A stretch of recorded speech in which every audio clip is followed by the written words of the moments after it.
how you found your way into fitness and how that transitioned into bodybuilding. All right, so I started bodybuilding in 1998, I think, and 1.5 years later, I was already on stage. So it was pretty quick. 1.5 years? Yeah, 1.5 years. Wow. First year was, more or less finding out, what is it for, right? So is it something I love or not? So, and, as soon as I made a membership in the gym, that was it. That was me. That was my thing. I was in love with lifting weights and feeling that the body is changing that quick. Yeah. Just along the pump and recovering from that. How old were you? I was 19 when I started training in the gym. Before that, I did a lot of different sports. Guys, if you grow up, you try a lot of things, and mostly for the boys, it's sports. So, but bodybuilding was more or less a sport for older guys already. So you cannot do bodybuilding with 12 or 14. So you probably can do weightlifting or something like that, weight training, but not bodybuilding. So, and with 19, I went first time into the gym, and like I said, that was it. So I was like, man, I want to do that all the time. So, and during the time before I started competing, it was 1.5 years later. It was 99. I just turned 21 right 1 week before the show, so it meant I have to compete with the guys. I was not junior anymore. So, but in the time, during the days, I'm a painter and I was working hard, but since day one, I think I had it in my head, like, that's what I want to do. And Wow. even doing the work, I was still like, thinking about making something out of it, and also when I started winning a couple of shows, then it was clear, I want to turn pro, so that was pretty fast in my head. You had your first show at 21. Did you win that show? No, No, I didn't. Gotcha. How many shows did it take before you actually won a show? Took a year. A year. So yeah, so the first year really was good. Yeah. Freaking So unheard of. the first year was, I was still a beginner, didn't know what to do. I had not a coach, but a friend who helped me out, told me what to do, what to eat, and all that. And so in 2000, I won my first overall title. There was a qualification for the German internationals. So we have nationals and international in Germany. So international means if you're not citizen, you can compete at the show as well. So I went to the show, to the German nationals, and placed fourth. So, and after that, it took me a couple of years to put everything together.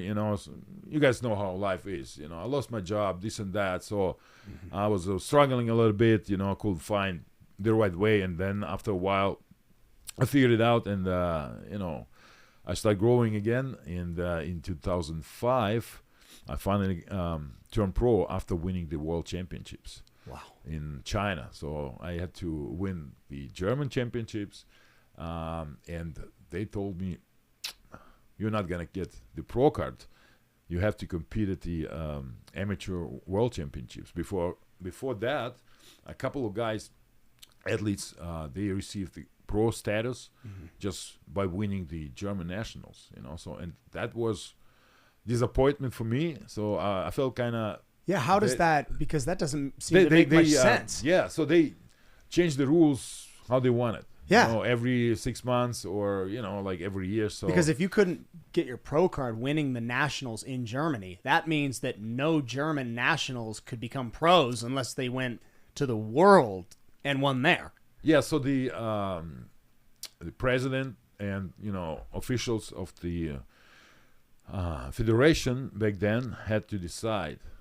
So they approve it or not. So Yeah. they have to apply for the pro card here in the United States at the NPC, right? Got it. So, and I guess I was that good, so they wanted me to, compete at the Yeah. World Championships. And that makes sense after that, because if you have that title, I mean, you're the best in the world. So, and so for your information, the last world champion from US was Ronnie Coleman. Yeah, so and he's the GOAT, right? So He's one of them. He's one of them. One of my first introductions to you and your content was, first of all, I just gotta say I've been a fan for 20 years, like sincerely, since the time I was probably my early time finding bodybuilding was around the time I was 10, 11, 12, and I'm born in 91. So by the time I was, it was right around the time you were hitting the peak. So I've been a fan since I first found fitness. And I remember one of the first pieces of content I ever saw was you talking about Ronnie. And somebody asked you who the best bodybuilder of all time was. And you said Arnold. And I remember the pushback to that was Ronnie. They were like, wait a minute. Is Ronnie not better than Arnold? But you had a really good answer, and I'd love to hear that again. Do you still stand by that? Do you think Arnold Schwarzenegger is the best bodybuilder of all time? I would say because Arnold inspired millions to start training, with the movies, not just with bodybuilding. I think it came more through his movies, because I'm of the most guys who started bodybuilding because I watched at a young age movies like that. Arnold, same here. Sly, Oh yeah. So, and I think yes, I will say that because he inspired more than Ronnie. But Ronnie, if you compare him to like anyone else in bodybuilding, he must be the greatest of all time because we are talking about bodybuilding. It means, you have to be massive, so you go at the limits in that direction. Then you have to be the most driest, everything is on top of the symmetry. So everything must be reached over a long period of time. And if you compare Ronnie to Arnold, of course, Arnold was, 220 to 240 or something, but Ronnie was almost 300. And he was like winning and destroying every athlete on stage. What weight were you when you were on stage? What was your biggest weight? The biggest weight was 275, but it was like only one. See if you can get a picture from his IG. Is this first picture that your competition weight? That will be, I think it was Olympia 2010. Are you about 270 there? No. I'm around 260, 265. But I always look bigger than I was actually. And that is seriously the truth of the competitions I always saw you in. That is exactly what people. I had a cousin who was much more versed in bodybuilding at the time than I was. That's the thing he said about you over and over again is he may not weigh the same on the scale, but when he poses, when you see him, he looks bigger than the other competitors. Even guys like Ronnie. Like Ronnie was the biggest. Everyone knew that. But you, when you posed, look at that. Wow. Yeah, that is insane. It was me gas posing, I think like 4 or 5 weeks look at after my last show. Yeah. I was around 280, still in good shape. So I was not training for 5 or 4 weeks. Just, touring around, gas posing. Yeah. Pretty amazing time. That's a pretty amazing physique. I think it was 2008 or 9. I think it's 2008. One of the best, seriously, bro. And what division was this? This was open, yes? Yeah. Like back in the days, there were no classic nor anything close to what we have now. That's right. It was only bodybuilding, female bodybuilding, fitness, and figure for women. I would love to get your opinion on that, on the change from when you were competing to now. Now today you have all these divisions where guys like Chris Bumstead can win the classic physique. You have the open. Do you like that change has happened, or do you prefer it the way it was when you competed? Well, I cannot say yes or no, I think it's great for the sport. It's great for the youth, because more young people joining the gym, because they have like a lot of athletes they can look up to and understand that's maybe a little bit easier for them to reach that level, So because open bodybuilding is just if you just compare it, it's so much more work and time. So the investment you make, it's not comparable to classic physique, something like that. Because classic physique, I mean, for example, I looked close to classic physique weight and like shape when I won the world championships, but I was already there way too heavy, So and you were how old when you won the world? 27. 27. Yeah. So today, they are in the 20s, early 20s, and they are already pros. So it tells you that's easier to reach that level and be being pro as a classic physique competitor. As an open bodybuilder, I mean, you need to probably plan like 10 years to reach that level, because it takes time to build the muscle, grow. I mean, it's not that fast, and we all know you cannot build more muscle more than 2 or 3 or 5 maybe if you're really good in the beginning maybe of your career of muscles.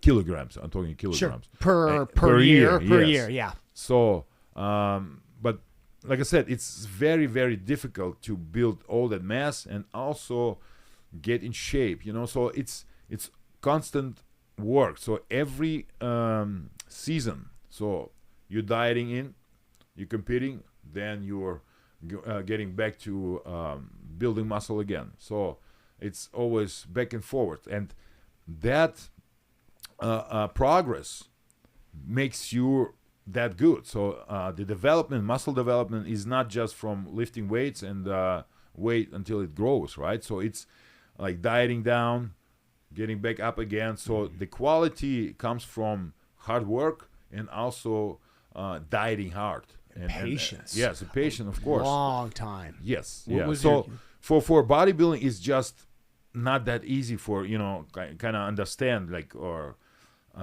what to compare, right? So it's always time. So nobody wants to invest so much time just to compete at the, open class. And also today you make more money as a classic physique athlete. Do you really? Online, right? Oh, so you have more popularity maybe. Yes. Right? So of course the checks are bigger still in open bodybuilding, and I think it should be that way. But I think also classic physique, they should raise a little bit more. But of course they raised it this year, but it's still not enough, I think. Yeah. Jake, when you were at 270, what was the diet like? Oh wow! So mostly a lot of meat, right? So back in the days it was chicken and sometimes steak. So closer to the show I will add 1 or 2 steaks a day. Mostly fat free and low carb. So it's not a healthy diet. I'll say it right away. It's a clean diet. So a clean diet doesn't mean it's a healthy diet. Right? Interesting. So what is the distinction there between the difference of a clean diet versus a healthy diet? So clean diet, it means you cut everything out except what you need for your body, right? So it's protein, a little bit of fat, and carbs. So with carbs you control your more or less condition, right? So if you eat more carbs, you're gonna get fuller, and then you don't look that dry anymore. So if you cut the carbs and do maybe really low carb for few days, so you get really cut. So and healthy diet is where you include like all nutrients you need, right? So veggies, all of that. So, and also more fat, because fat is healthy. And then if there's a disbalance between fat and carbs and protein, it's not just gonna work, So, and for bodybuilding, for like, I'm talking about myself, how I did it. So I always cut out everything, what, like fat, carbs, low carb, and brought up really high my protein. So it was around 3 grams per kilogram of body weight. So it means 6 pounds per 2.2 pounds per body weight. So okay, and so how many meals are we talking in a day? we're talking about 6 meals. That's when I started my diet, and towards the end, ended up eating 8 meals. Yeah, Wow.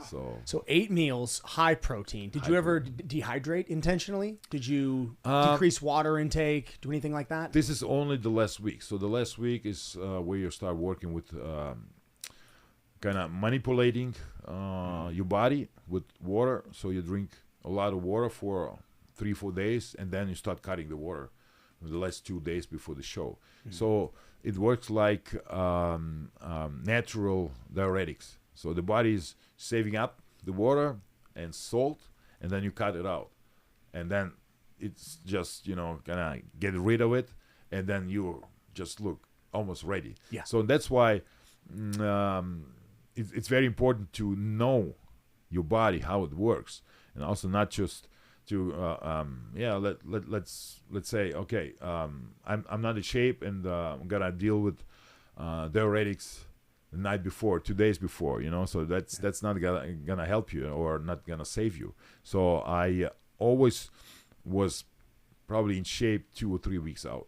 So that was the goal. Wow. Yeah. So you would stay in that stage ready position for 2 to 3 weeks. Yes. Total. Yeah, Got it. yeah. Got it. You've talked about patience, the slow moving process of muscular development and maturation over a long extended period of time. We're talking years and sometimes even decades. And I think there's a real lesson to be learned in that. A lot of people, especially young amateurs, people who want to get into bodybuilding, they look at what you did and, well, they want to be the champion now, or they want to be the champion in 5 years.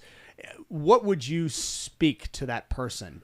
You're talking about patience, you're talking about time. If they want to compete in open, what year, how old should they expect to be before that's even a possibility? Oh, well, I won't say there's like a time for that.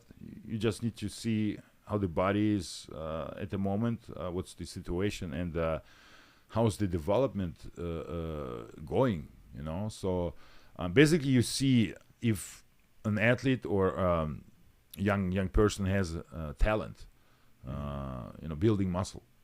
So you can see right away. So if he is training for a few months, you can see there's some changes already, or if he's training for a couple of years, then of course that's visible. It's all clear, So genetics play a exactly. big role in Yes, this. Yes.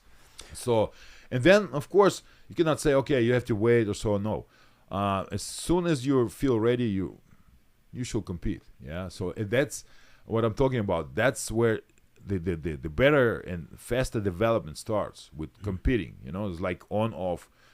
Diet, being on a diet, coming off the diet, using the rebound just to blow up again. So, and most bodybuilders love the rebound time. It's like 2 or 3 weeks after the show, like after you stopped dieting. Yeah. You just enjoy yourself, and for the first or 2 weeks, it's just, man, you explode. So and put on the size. Yes, and most athletes look the best because the combination of water and glycogen in the muscle is just insane, so but you cannot do the same thing preparing for the show, because with all that water you're just gonna look smooth on stage and soft. So but I used to love the rebound very much, because you just watch how everything just explodes. I mean, but the problem is you like after a while you you have the experience, so you know when to stop. But the first couple of years, you're trying. You're like, how far can you go? So and there were years that I will probably after 3 or 4 weeks, I couldn't tie my shoes or something like that. So it was heavy breathing, just taking a walk. So that's the negative side of rebound, because you get loaded up with water and salt, so your body saves all of it. Because it like in the past 3 or 4 months, it was like on deficit, so it's always was not enough. Doesn't matter what, is it food, salt, or nutrients, anything. So and that's why your body is just sucking everything up. Yeah. And it speaks to what you mentioned earlier about how being in the sport is incredible, but it can be unhealthy. That kind of diet, that up and down, that depletion of water followed by that influx of glycogen and everything you're talking about, that's not the healthiest way to live. That's certainly not something that's sustainable for a long time.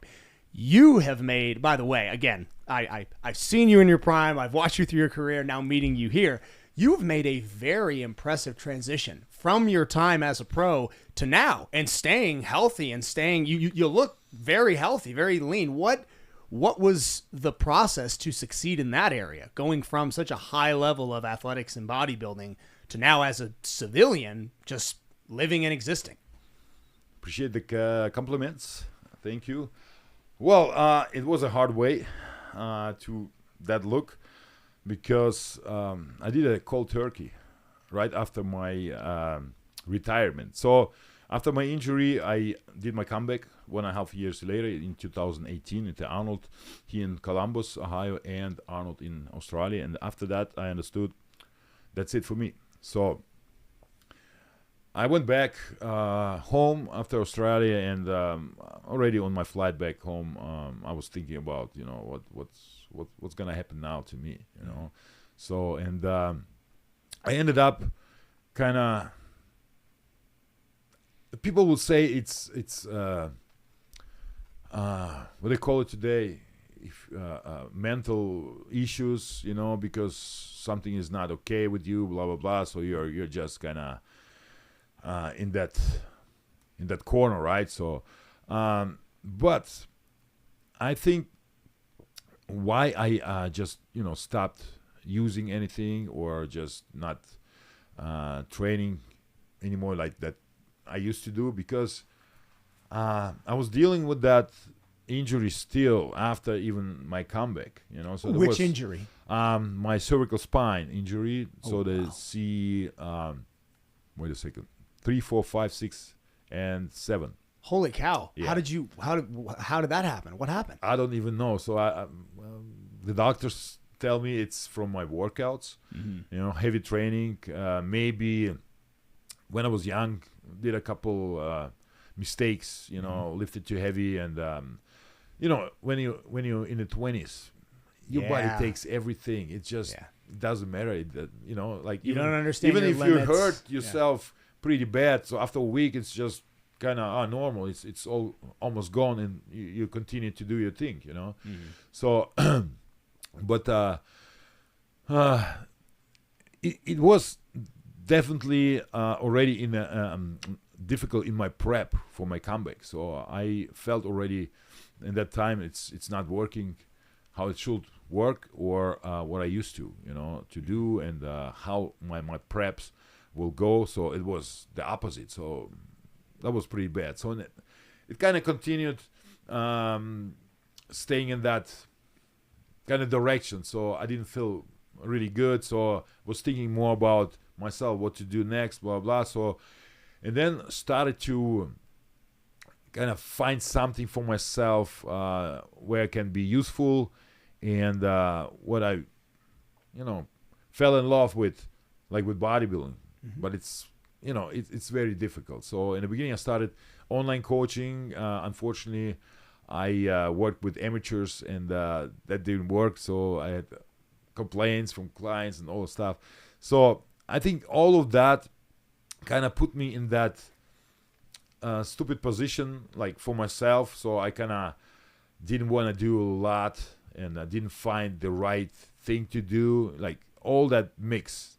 So, and somehow I am a crazy person sometimes, so I somehow like that feeling, having that emotional jumps and changes all the time.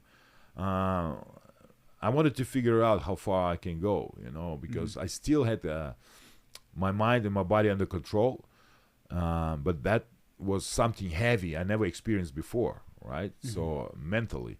So, and you think that was the combination of the injury and the fact that you had retired? Yes. Is that the reason it was weighing on you? Yes. So I couldn't accept it somehow. I can understand. But I had to accept it. And then also I couldn't find anything where I can just kind of switch the side and just focus on that. So I was trying, but it was not working. Yeah, we talk a lot with pro athletes about this, and it's very, very common. The withdrawal, for lack of a better term, that a lot of pro athletes will, across all sports, will experience when their time in their high intense job inevitably comes to an end, where they somehow fit in to civilian life. How do you take that passion, that drive that made you such an incredible champion and apply it to something other than what you've spent the last 15, 20, 25 years of your life perfecting? How do you switch that? We hear that a lot, and that's it's almost in a weird way. It's almost like a PTSD reaction where you don't. It's like guys who come back from wartime where they've been doing something that is so incredibly intense for so long that they've just become accustomed to it. Like to them, it doesn't feel intense to go into battle, but then they come back and they try to get a normal job or try to do something not at that caliber of intensity, and now they don't know how to acclimate. They don't know how to do that. And they have to find a direction. If online training didn't work, obviously something had to really click and mesh for you. What did you use to replace the energy that you got from your stage presence, from all that intensity that went into your job? What did you use to replace that? Yeah, it was difficult to find. Basically, more or less, not online coaching, what I planned to do, but I started working with athletes. But more one-on-one, and there was no app or website in between, so directly. So, and that was fun in the beginning, and I love to do that because I was still kind of not really off the stage, but somehow, right? So, but it was still kind of I was feeling with them and all that, so that helped me a lot mentally, and I think that was it. And also the support, from all the athletes. So as they figured out, I'm retiring, man, I had support everywhere. I had a lot of appearances. So in that time, right after I retired, so that helped me a lot. Being with good people, around good people, and work a little bit in that business, not 100% that business, but still bodybuilding and fitness industry, a lot of expos. I didn't do appearance anymore.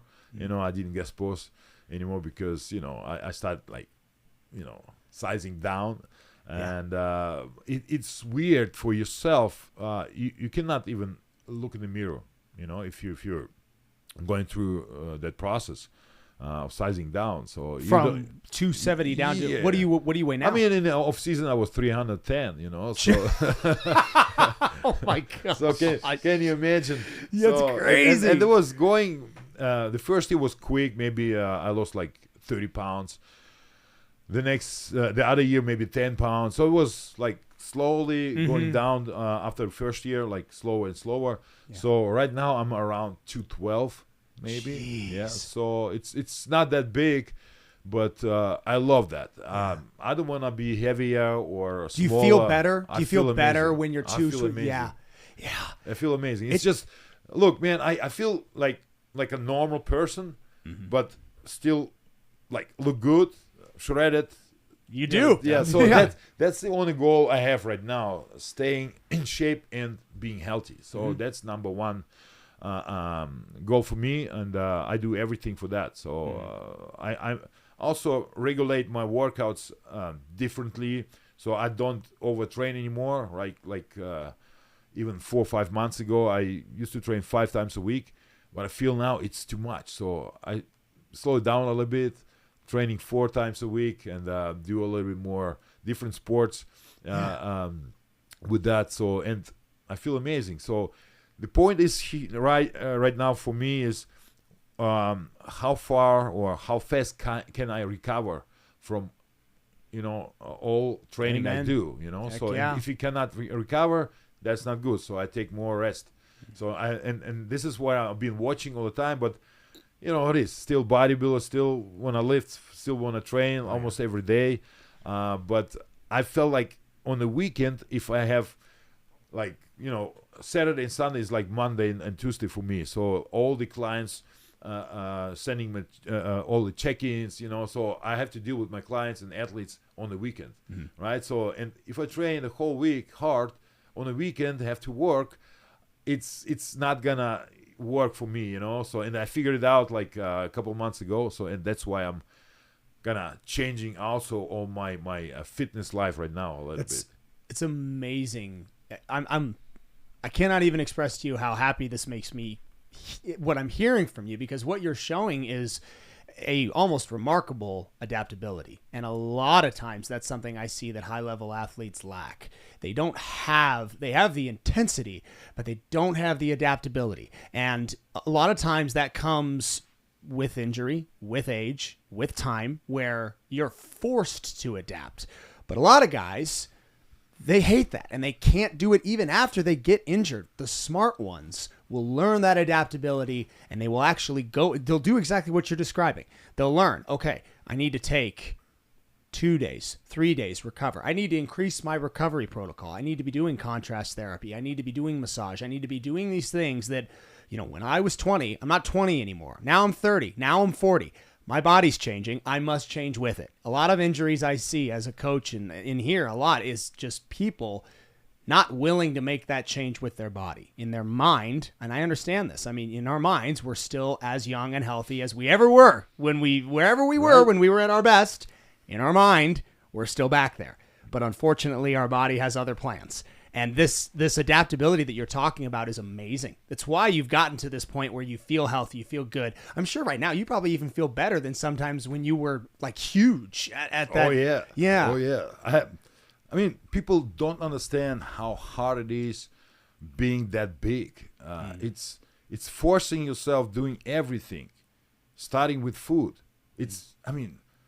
I never like to eat, right? So even today, look, you like give me something which has 3,000 calories in one drink with a lot of protein, and I will drink it, and all right, leave me in peace for the whole day, right? So that eating is still an issue, right? So really, yeah.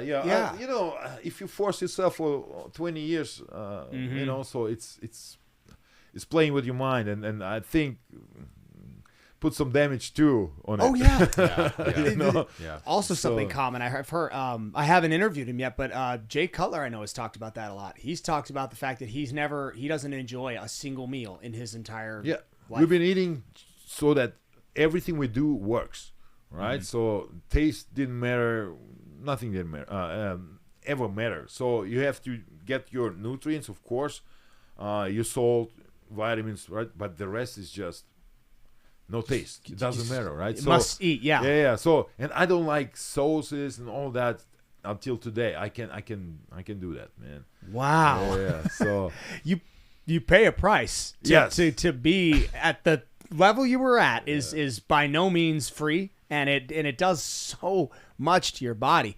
And we haven't even talked about anabolics or the impact that has on everybody's body. And what I do love about this particular subject is the fact that these days, I mean, it's very open. It's very discussed. What it is, how it's used, and the impacts that it has. I mean, did you experience consequences from that in any way? Well, I won't say I won't say there was something. I would say okay, that was because of my usage of anabolic steroids or something like that. No, I think a lot of people get lucky, because in your 20s your body takes everything and doesn't matter, But if you really do like heavy mistakes, of course, someday the body will tell you, "Hey, my friend, it's time to stop," or "Stop it right now." So, but thank God, I was always healthy, and even now, everything looks great. I was also like not afraid, but I was thinking about things like that, when I got close to, retirement, and I had no idea that I retired so fast. But then when I was like 35, 36, I was thinking about it, like, how to deal with that, what I have to do, and maybe find a doctor who controls all the whole process, coming down and all that.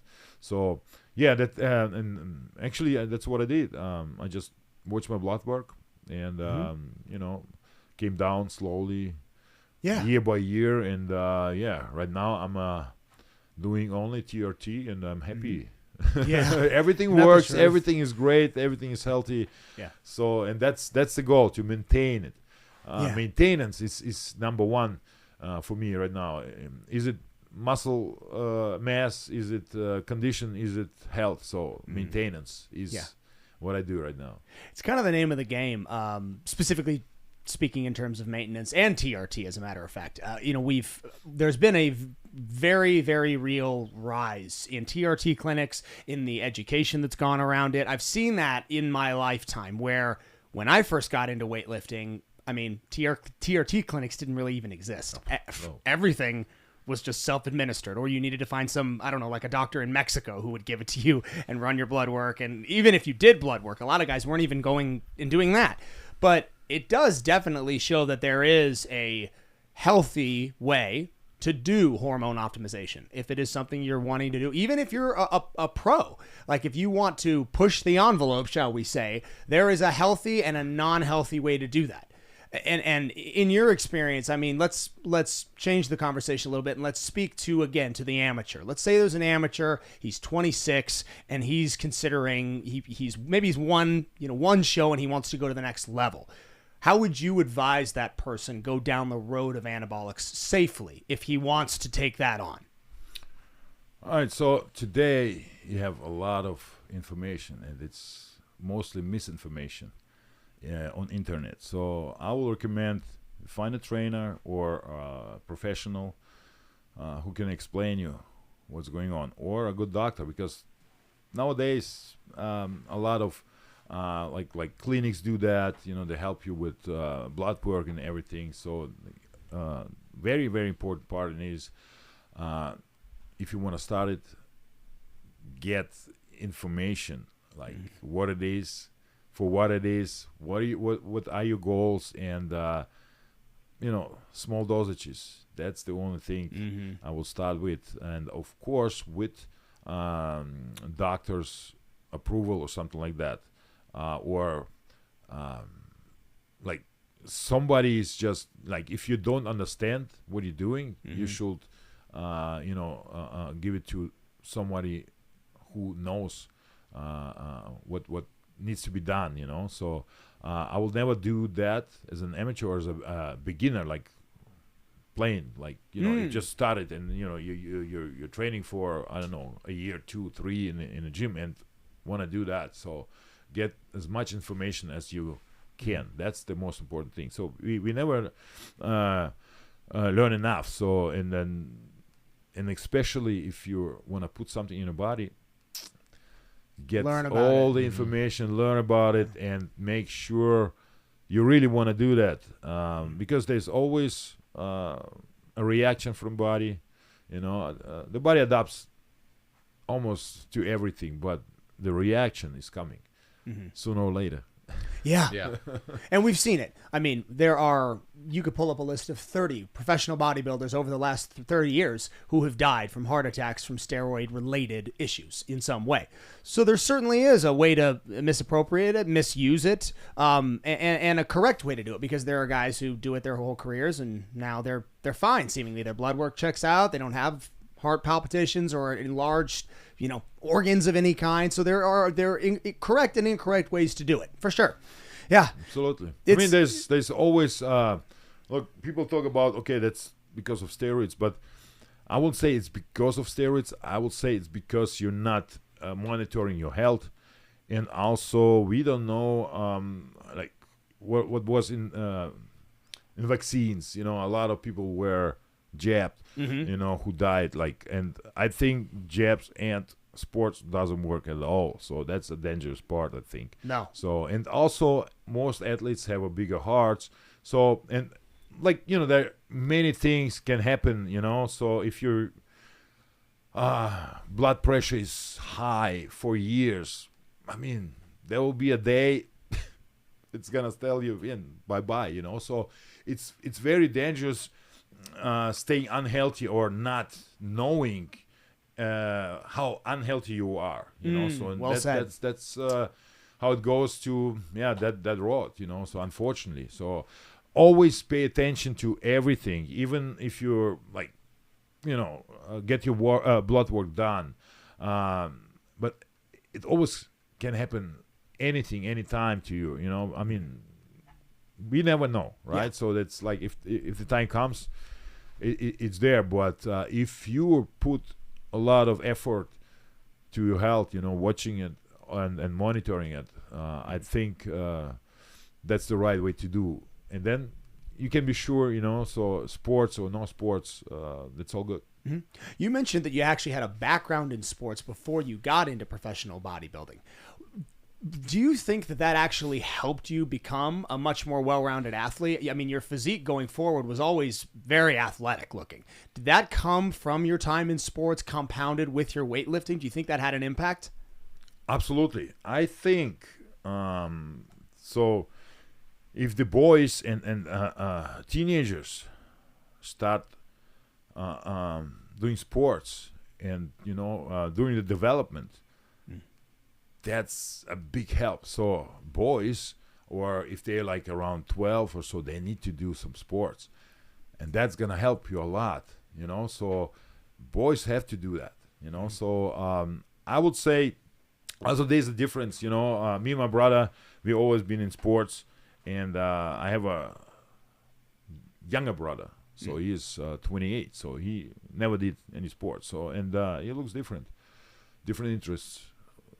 Everything is different. Oh, so, interesting. Yeah. So sport is very important for young boys and young teenagers.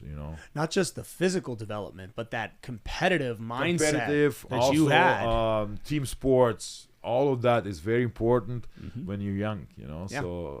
So it's but I think if you have the experience, you understand, okay, what's going on. But if you never had the experience, it's hard to tell then your kids, okay, now you start sports. If you don't do sports yourself, how can you show your son, how you have to do sports or any kind of sports, right? So, and that's why it's important to for everyone be active a little bit. So even so you can teach your kids, what's better for the body. Yeah, totally. Oh, lead by example, and you've also got it's inevitable that if you do sport as a kid, especially some kind of an endurance sport, if you play soccer, football, anything like that, where you are routinely expanding your lung capacity and you are pushing your aerobic threshold, that, for me, I've noticed that has carried me with my time as an adult, as a young adult, into my 30s, all through the time where I've been weightlifting. I've stayed physically active, where I'll hike and I'll go out, go hunting and all that type of stuff. That base, that foundation that I was given as a young boy, because my father was like that too. My dad made us do sports when we were very young, and from there, was that me? I don't know. Maybe me. From that time, from a young age, that endurance stayed with me. Yep. So if your dad teaches you all the good things, like man, you just flow, discipline, right?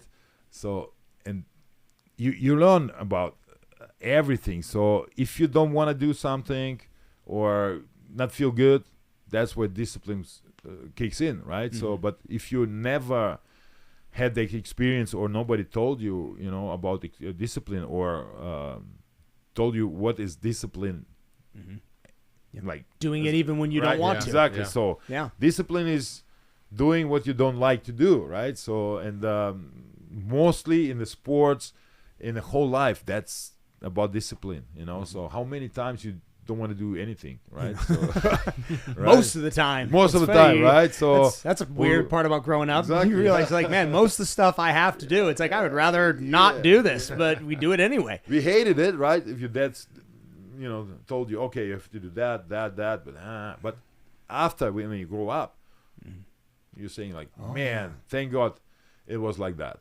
So Was just talking about this. The repetitive lessons that were almost, for me at least, were drilled into me by, I had a pretty strict parenting, pretty strict parents, and so I was always given these tasks to complete and always expected to do them with excellence. And at the time, you hate it. You don't like structure. You don't like anybody telling you what to do. Absolutely. But then you realize that when you get older and you get around other people, they don't have the same discipline that you have. And you sometimes you wonder, wow, well, oh, gee, I wonder if his parent, I wonder if he was parented the same way. I bet he wasn't, because he doesn't have the discipline that I have.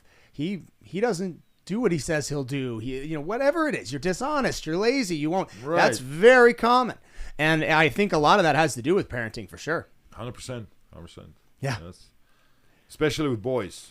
Yeah. Yeah, boys are tough, aren't they, Jake? Not as tough as girls. I was about to say, actually, you gotta eat with the boys and the girls. Presley's the tough one, isn't she? Yeah.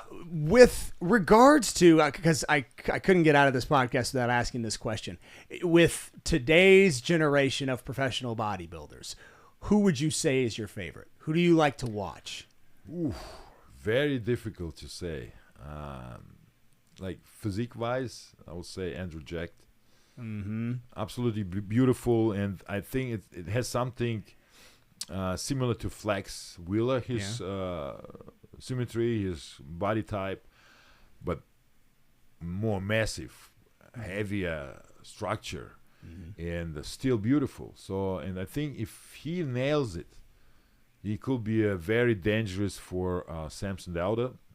And actually, I put Andrew in my predictions before Samson, because I think he has a nicer and a more beautiful body. And Samson just won, right? Yeah, he won the. yeah, Yeah, yeah. he just did. Yeah. Yeah. So, but I like the Andrew's physique much better, and I think he could make it. He could make it, but right now, I mean, it was before the Olympia that I was talking about it, but now Samson's the champ, and to dethrone the champ, it's more difficult than people think, and he knows that he is the king right now, and he will do everything to stay up there.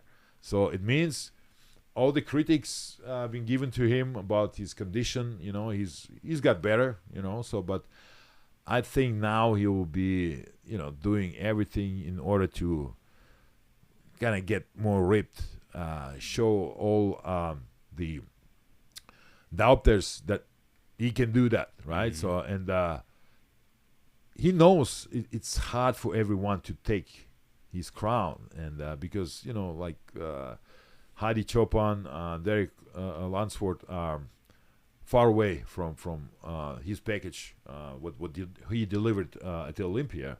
So, and I think his mentality is so far developed that he is so strong, and he will be just getting better and better right now, because he is on the top, and he won't let anyone get close to that title. You think he'll stay up there for a few more titles? Yeah, I think so. But like I said, there's one guy who can, beat him, and that will be Andrew Jack. But it's difficult. Like, sometimes your mindset changes, if you're the king or the champion, but sometimes it changes to a better. So you're more focused, more disciplined, more like doing more than before, like in every aspect. Like you're being chased. You're not chasing anymore. Right. So, and you're there, right? So you're up there, and it's kind of that feeling, right? So if you're chasing the goal, you don't have that feeling, right? So it's tough, right? So like I said, sometimes the champions get relaxed, right? So then they lose the title, and it can be over forever, right? So they're not reclaim it anymore. But I think he's so strong-minded, he will stay up there at least a couple of years, at least. He's also, because was this his first win? Was this his first title? First win. Being that it was Samson's first title, he's still hungry. Yes. He's a new king. Just a couple of years ago, or 3 or 4 years ago, he was not even close to that. I don't even think he was like thinking about winning the title, So, but that's how fast everything can change if you put effort in it. And he did develop the body over the time to the max right now. So, and there's still way, or there's still room to put something on. So the frame is amazing. Like I said, so, and if he comes in more shredded condition next time, there's nobody he can be dangerous to him. So who would you say was the king that you chased the most? Ooh, okay, so when I started and I turned pro, that was Ronnie, right? And later on, Jay, and later on, Phil. Yeah. So, but I didn't get too close to Phil, so I was always closer to Branch, Sean Roden, and Kai Green. So that was always a fight between like second, third, and fourth. So, and I never had the chance to kind of challenge Phil. So I didn't get close enough. So there was one year in 2013 I placed third, and I thought that would be the year I could have the title. So even Jay, after I got my medal for the third place, he's like, bullshit. Second. So, and that's cool. Yeah, very cool. That's very really cool. Yeah. And I thought so at least second will be perfect that year, but like I said, there were more. I had more rivals, except not just Phil, right? So, but like Sean Roden. So we were always like switching the places. Like Arnold Classic, I was winning and he was second. Then at the Olympia, he was third. I was fourth. Then I was third. He was fourth. Things like that. Yeah. Even with Branch was winning the Arnold, like in front of my nose. Getting I remember 2 you titles. two were very close. Always getting 2 titles, and I was like, man. So that was always fun, of course. Have you reached back out to any of these guys? I mean, since now you're all retired, and talked about like, hey, just so you know, I was chasing you all those years. I mean, like the competition. Did you guys know that it was so? Did it drive your training, and have you communicated that with them? Absolutely. Look, back then we would not talk about like what our plans are, or whatever, right? Yeah. But we always be, catching up at the guest appearances, like the top 5 from the last year's Olympia will be guest posing at the Gymanians show in Pittsburgh. So, hey, we will talk about last Olympia and stuff like that. But today, we're all cool, Branches with Gasp, and he's been with Gasp for forever, right? So I'm on the team now for I think 3 years. So it's amazing, to know that we were chasing each other back in the days, but now we just having fun, talk about it. It's just, I don't know. I will never maybe dream about that,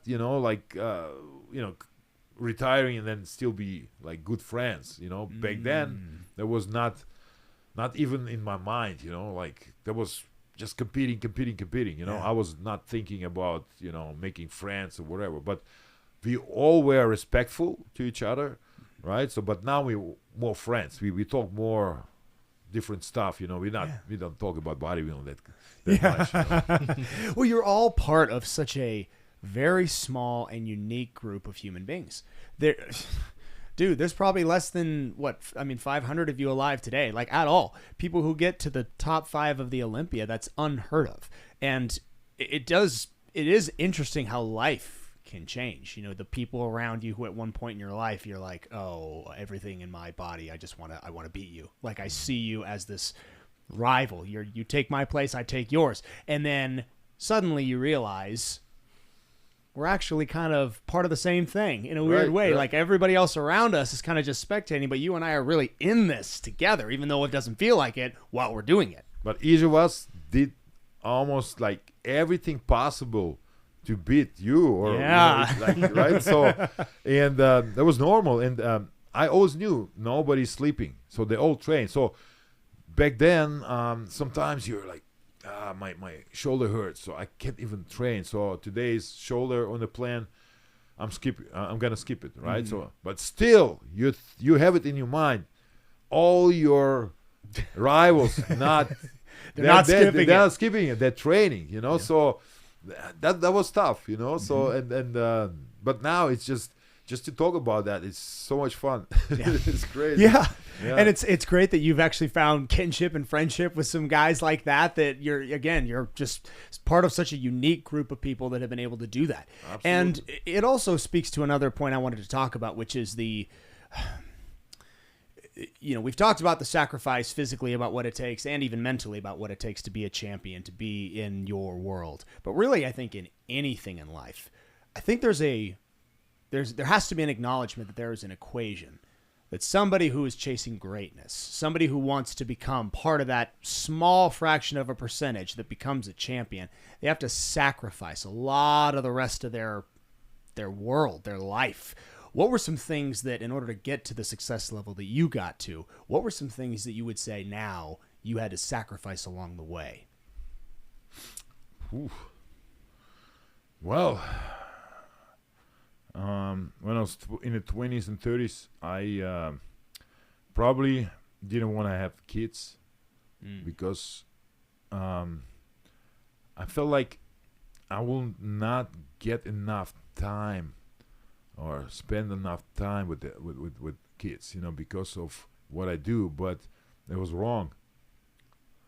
So now I'm thinking, man, nothing probably will change, but I was so focused on my life, on my professional sport, my career, that I will say like, no, it's not gonna fit in my life right now. So sacrifices like this, or not going on vacation, right? So things like that. But basically time, so everything what you do every day in and out, it's all about your career, right? So it's all about that. And then sometimes you have like, maybe Christmas and all that, then you spend it with your family. But basically it's all you, and people around you are supporting you, but not the opposite way, right? So you just kind of taking, right? So, and it's different life. So all the sacrifices, not maybe have that regular life, like I said, just there were no even thoughts about anything else except I have to eat, I have to train, I have to rest, right? So it sounds stupid, but that's bodybuilding. That's the life of it. It's the life of it. Yes. Yeah. And it doesn't just happen in bodybuilding. It happens in success everywhere. One of the guys I love is Jordan Peterson's one of my favorite speakers. I love his stuff, and he talks about that, how you can have a well-rounded life where you split up your percentage of time with your family, with your friends, and maybe you party, maybe you work. You've got a well-rounded chart, but most likely you're never going to be the best at any of those things. Doesn't mean you won't be happy. Doesn't mean you won't be successful. But you'll never be the best. The people, the Kobe Bryants, the Michael Jordan, the people who become those idols that we see, those gods on that stage, they've got an entirely imbalanced pie chart. They've got everything dedicated, or maybe it's like 99% and then 1% is everything else. But that's what it takes. And a lot of times, I think people, especially if you're on the outside looking in and you're thinking, do I want to do this? You need to take that percentage seriously. You need to ask, do I want to do this? Do I want to go into something where it's going to be all consuming? My whole existence is going to be this one thing. All right. So it's like everything is just focused on that. Like you I mean, maybe right now, I feel different, and that's why maybe so many changes in my life the last a few months. Just kind of, I won't say I missed something, but that was that life. That made me happy. I wanted that life, and I left that life. But now it's like I have another life. So and I'm still young, so there's still a lot of things to do. And maybe you've seen I do a lot of crazy stuff like bungee jumping and skydiving and stuff. Yeah, man. So people will say maybe, I'm going nuts. Something is off or whatever. No, it's because over the years I couldn't. Yeah, there you go. I couldn't do that because like bungee jumping. Always wanted to do that, but I was too heavy, right? So impossible. Skydiving, parachute. I was always too heavy. Things like that. But I always loved extreme. Anything what's extreme. It's like, look at that. I mean, just that jump. that you jump and you fly. You're falling, right? Mm-hmm. Oh yeah. You feel like you fall for 5 minutes. Yeah. It doesn't stop.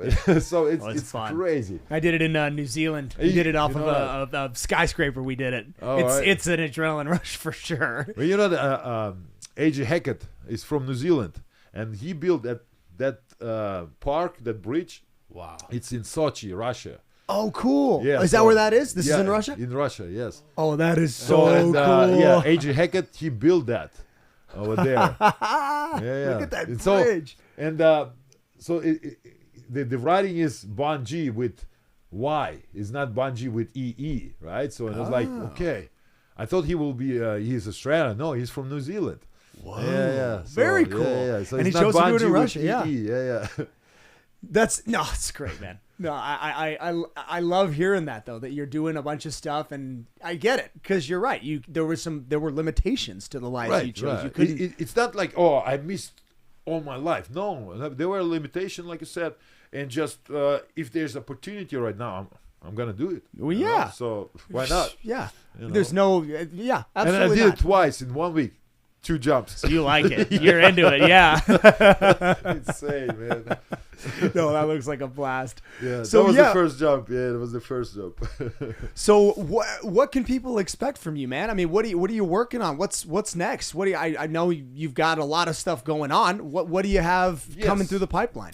So yeah, we launched our nutrition line with my partners. It's Nutrition Wolf this year in March at the Anno Classic. So yeah, we're trying to get bigger and get in a lot of stores as possible in the United States. Also planning to bring our great supplements.